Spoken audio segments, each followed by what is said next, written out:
Welcome back to Freedominhours. Andy here, really excited to have you back with us today. So today we're going to look at whether Bitcoin could go to zero.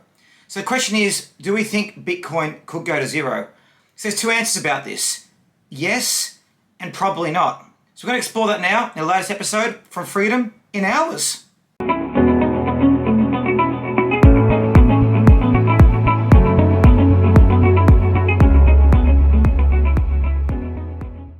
So Bitcoin trading at around $40,000 US. It's a big call to turn around and say that Bitcoin could go to zero. But looking at the cryptocurrency and looking at other cryptocurrencies, there is a big risk that could happen in future. In this episode, we're going to look at why there's a risk and what you guys can do to help counter it. So by starting, let's look at a bit more about Bitcoin. So we did a couple of other episodes on it, why Bitcoin's a bad investment and why we believe Bitcoin is a con. We had a lot of questions and comments coming back from viewers regards to those videos.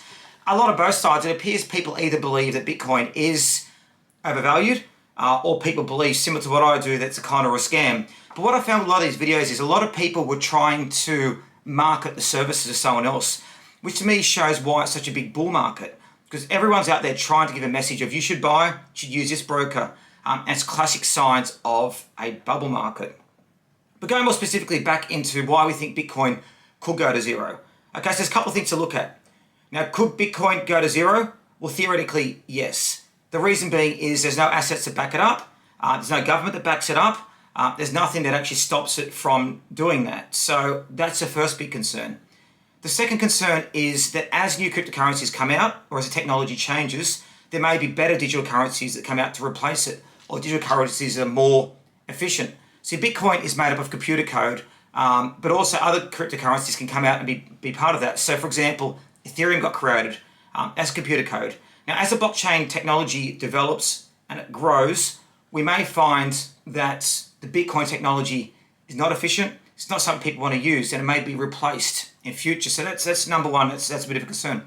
Secondly is around government regulation. So at the moment, Bitcoin's had a very light touch regulation from the government, but that could change in future. The reason being is that the government's looking at legislating more about Bitcoin and tracking where people are. Now, at the moment with Bitcoin, you do actually need to provide a lot of ID before you can purchase it. This helps stop money laundering and things like that. But they're looking at possibly also making it more regulated.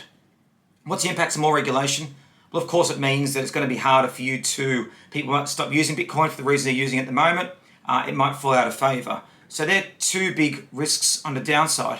My other concern with Bitcoin as well is if you look at the chart, which you can see on the graph I've got here, the price does move very abruptly, very quickly. Sometimes it can move by 25, 30% in a day.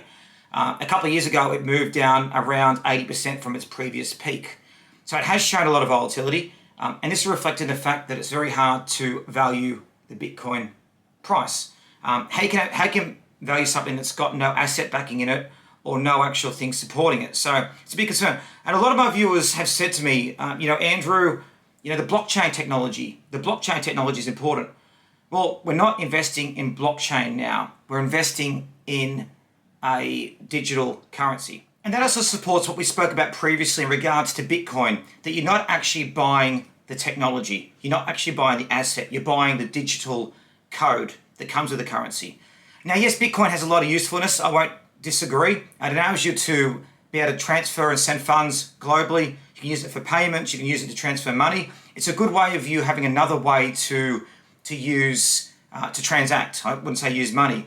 But that's where it comes into play because it's not an asset as such. It's a means of trade. So will Bitcoin go to zero? More than likely not. I think there's a lot of support people to buy Bitcoin at lower levels. It could go to zero, but I doubt it will very much. Is it worth what it's worth now? $40,000. Actually, I think it's dropped quite a bit since I did my previous videos. I think it's down about 25%, which doesn't surprise me. But do I think it'll go to zero? More than likely not. I read that there's a multimillionaire that has orders placed at 1 cent for every Bitcoin that's available that he'd buy up. So, it wouldn't cost him much to do that. I think there's a place for cryptocurrency technologies. I just don't think we should be investing them or using them as a vehicle to make money or vehicle to create assets.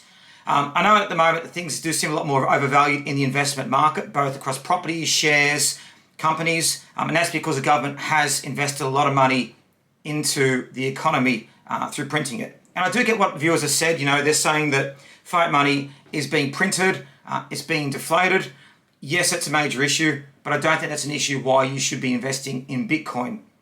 Your investment strategy should be a mixed strategy across many different asset classes, coming from a mixture of shares, stocks, mutual funds, real estate, commercial property, business investments, and even a small amount can be in cryptocurrency. But just because large fund managers have purchased cryptocurrency, that doesn't mean it's a good investment. Fund managers have lost money before, they will lose money again, and if you think about it, they're acting on behalf of what the companies want them to do. So it's not your money, it's their money, not your money. I should get that wrong way around. The money they're using is not their own money, so they can go and use it how they want to see fit. And that's a concern. If they lose it, what's the implications for them? They lose a small bonus. But if you're sitting there working your whole life, trying to earn income, and you're putting a good portion of your money into Bitcoin, there's a big risk. So will Bitcoin go to zero? Not likely, but yes, it could. Will Bitcoin fall further? Absolutely. I've heard reports of Bitcoin going to $140,000, $300,000. It's just madness, and it's just silly.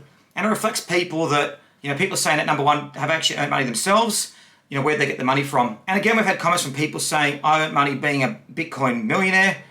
Again, people say things without providing evidence a lot of the time. So, I don't believe it.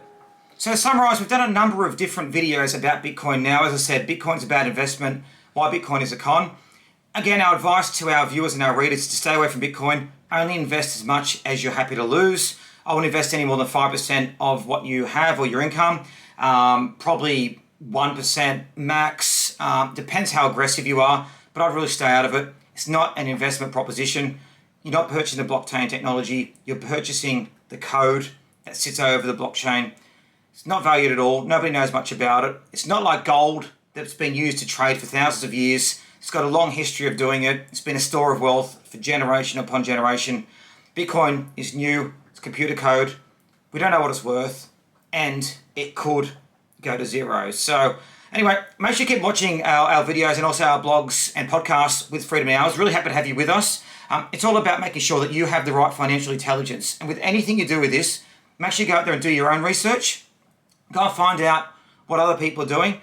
But make sure it's not research that's closed questions. For example, if you type in why will Bitcoin go up into Google, you'll get all the reasons why Bitcoin will go up, and probably other reasons why it will go down. I hope with this video we've made quite a balanced approach to Bitcoin, and this also ends the series that we've done about Bitcoin. So let me know in the comments below if you think Bitcoin can go down to zero or where you think it could end up. I see immediate downside with Bitcoin, and it really does concern me. So anyway, thanks for joining us here again for another Freedom in Hours episode.